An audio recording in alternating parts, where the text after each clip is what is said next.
Distinguished ambassadors, it's a great honor for me to address you during your annual conference. But first things first, a belated Happy Ukrainian Diplomats Day. You have a lot to be proud of. Let me first salute President Zelensky, whose leadership and courage have inspired the entire world. And let me also recognize my good friend and partner, Foreign Minister Kuleba, Dmytro, who's been as tireless as all of you in rallying international support for Ukraine. We just hosted President Zelensky in Washington, where our two presidents had a chance to meet in person at a critical time for Ukraine, our partnership, and the world. President Biden told President Zelensky directly what he said publicly many times.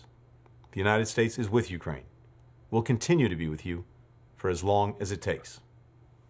That unwavering support was on clear display when President Zelensky addressed our Congress. You could see it in the rousing ovations he received from members of both of our political parties, who joined in calls of Slava Ukraini.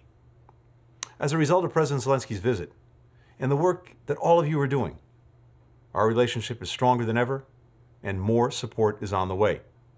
More military support, so your brave fighters can maintain their momentum in liberating Ukraine's people and retaking more of your country's sovereign territory.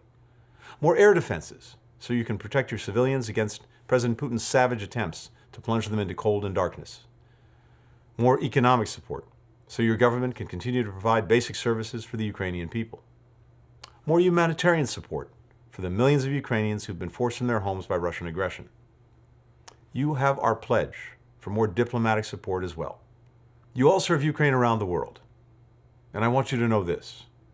Wherever you're working to build greater support for Ukraine's sovereignty, its territorial independence, its democracy, wherever you're championing the right of Ukrainians to choose their own future, you have a partner in the United States. Our ambassadors, all our diplomats, are with you. Count on us. Because we recognize your work is crucial to sustaining the international support needed to ensure President Putin's war is a strategic failure. The front lines of this battle are not only in Bakhmut and Kreminna, they're in every foreign capital, every engagement where you're working to persuade countries to stand with Ukraine and to stand up for the principles that are at the heart of the United Nations Charter. That's what you've done day in and day out. You've rallied partners old and new to provide support and apply unprecedented sanctions and export controls against President Putin and those who have enabled his aggression.